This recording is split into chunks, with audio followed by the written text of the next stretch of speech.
Good evening, happy hump day, and welcome to News 20 at 5. I'm Shay Simon. And I'm Aaliyah Wilkerson. Let's jump right in. Great news for FAMU. Governor Rick Scott signed a bill Monday that allows FAMU trustees to seek federal funding to finance construction of a 700-bed residence hall. It gives trustees the option to seek financing through the U.S. Department of Education's historically Black college and university funding program. Earlier this month, FAMU's Board of Trustees approved a pre-development agreement with Central Florida Company to continue planning a new residence hall. The goal is to have the hall completed for a fall 2020 move-in date. And we have an update on the fraternity hazing incident at FSU regarding the plea date for Connor Ravello. The fraternity has a confirmed set plea date on April 16th.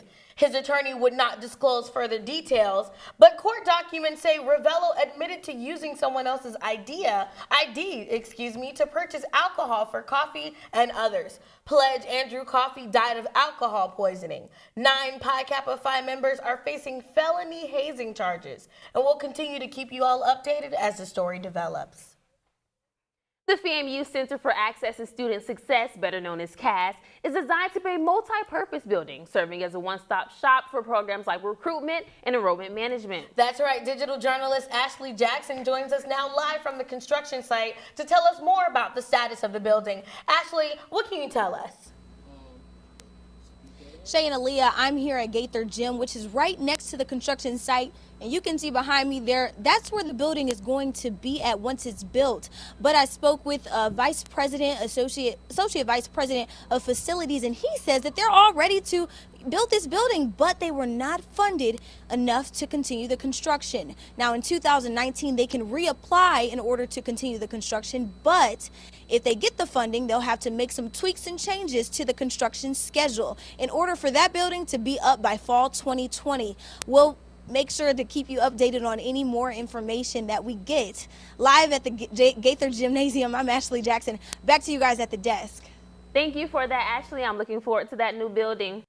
We have some bad news for all of you fans of Tallahassee's Downtown Get Down. It could be suspended this year. The Downtown Get Down is a yearly tradition. Students and community members gather downtown every Friday night before FSU or FAMU home football game. But the challenge is the construction in the area and finding sponsors for the event. Event planners make a final decision next month.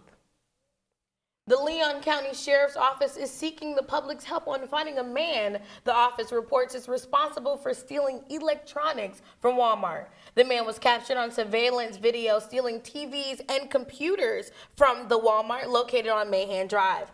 LCSO says the man made multiple trips to the store to steal the devices. Investigators ask that anyone with information please give Detective Mark McGowan a call at 850-606-3412.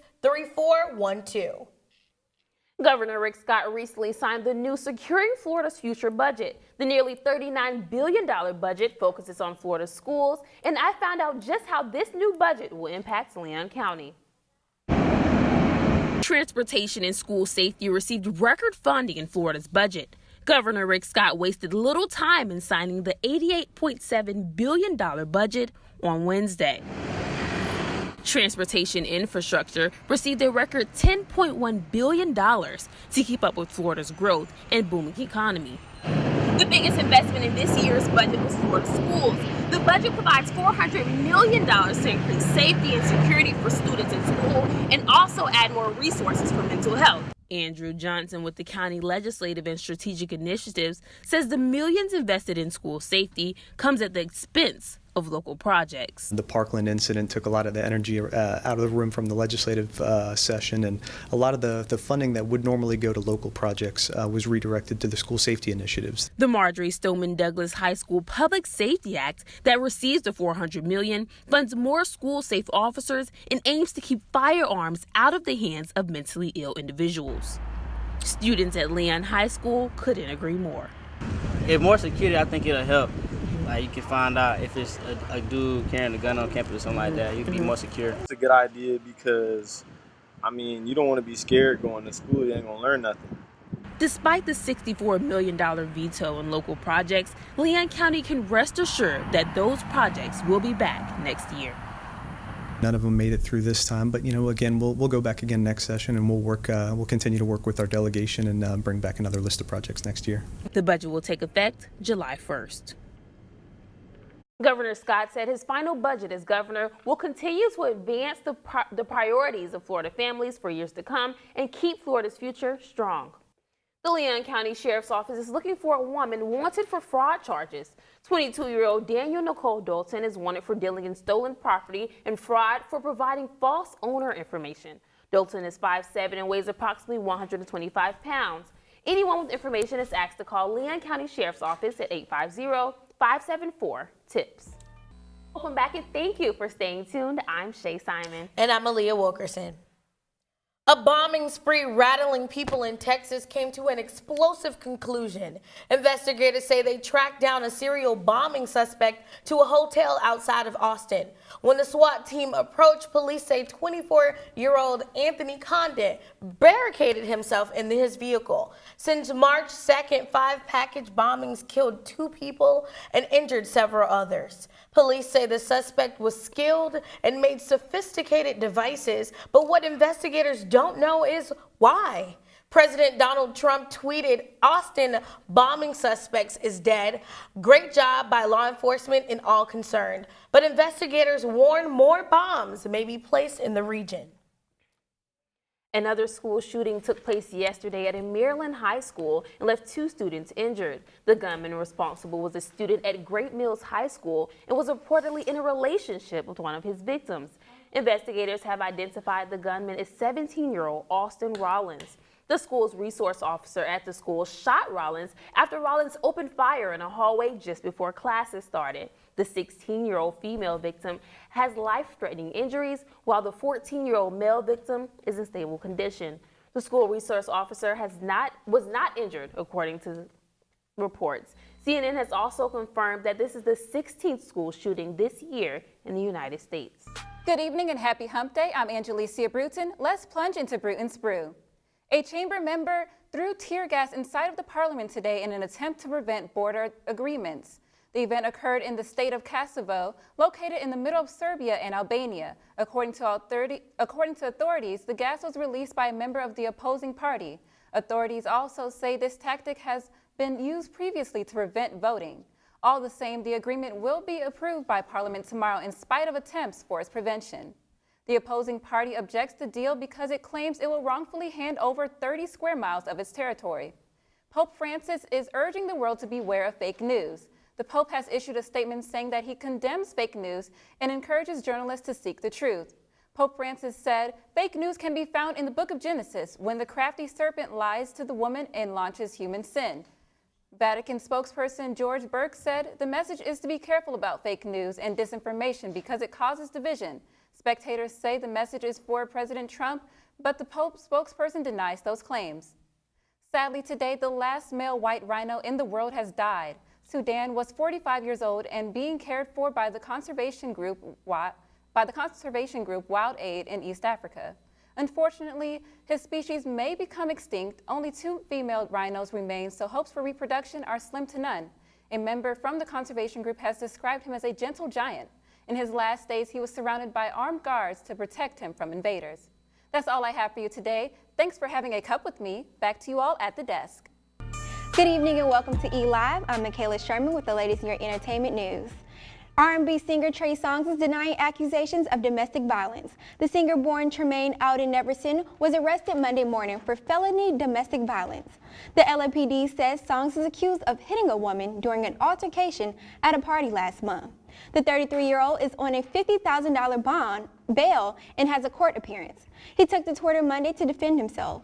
SONGZ said that he is, quote, being lied on and falsely accused for someone's personal gain. Black Panther is breaking records at more than just the box office. According to Twitter, the Marvel Studios superhero blockbuster is the most tweeted about movie ever. The action-adventure film has racked up 35 million tweets. Kendrick Lamar's tweet about the soundtrack alone garnered more than 240,000 retweets. Black Panther is the first Marvel film to have an African-American director. It opened to a record-breaking $201.8 million in North America last month, taking just 26 days to earn $1 billion at the box office. This is Us star Chrissy Metz said she suffered years of physical and emotional abuse at the hands of her stepfather. Metz opened up about her past in a new memoir, This Is Me, saying that her stepfather Trigger would shove her, slap her, and punch her arm. She tells People magazine he will also hit her if she looked at him wrong. The 37-year-old actress said she believed he abused her because of her weight and that in her teens, Trigger started weighing her. Metz's memoir will be released on March 27th. That's all I have for your eLive. I'm MICKAELA Sherman. Now back to you all at the desk. Now let's take a look at our 5-day forecast. Thursday, we have sunny skies, a high of 66 and a low of 40. Friday, we have a high of 71 and a low of 44, but a little cloudier. Then Sunday, we have cloudy skies, a high of 81 and a low of 52. Monday, we have a high of 70 and a low of 51. That's it for your 5-day forecast. I'm Kayla Lawson. Back to you at the desk. Welcome back. I'm Brandon Jones here with your sports. Yesterday, FSU held their pro day, which gives athletes a chance to impress NFL scouts. Some athletes are looking to further improve combine scores while giving those who were not invited to the combine a chance to leave a lasting impression. Today, FSU also began their spring practice. Coach Willie Taggart announced that he will make the first 2 practices open to the public. The next practice will take place on Friday at 9:15 in the morning. FSU women's basketball team was knocked out of the NCAA tournament. This upset comes after a devastating 86-65 loss to Buffalo. Buffalo played extremely well at scoring the Noles in all 4 quarters. This is the first time in 4 years that the women's team did not make it to the Sweet 16. Good thing for the Noles, though, is the men's team advanced to the Sweet 16. They defeated the #1 seed Xavier on Sunday. This is the Noles' 5th time making it into the Sweet 16 and the first time since the 2010-2011 season. They'll play the #4 seed Gonzaga Bulldogs tomorrow night at 10. The Celtics beat the Thunder 100-99 in a buzzer-beating win. OKC struggled throughout the game. However, they were still leading by 6 with 24 seconds remaining in the 4th quarter. That was until the Celtics were able to catch up with a Marcus Morris 3 game-winning shot. That's 4 seconds left in the game. That's all I have for the sports right now. I'm Brandon Jones. Now, I know pineapples are a lot of people's favorite fruit, but this is a little different. The Fuzzy Pineapple Festival is here in Tallahassee. The festival will showcase the many diverse independent artists within the community. The goal of the festival is to generate enough buzz to push artists into the next level of their economic and artistic growth.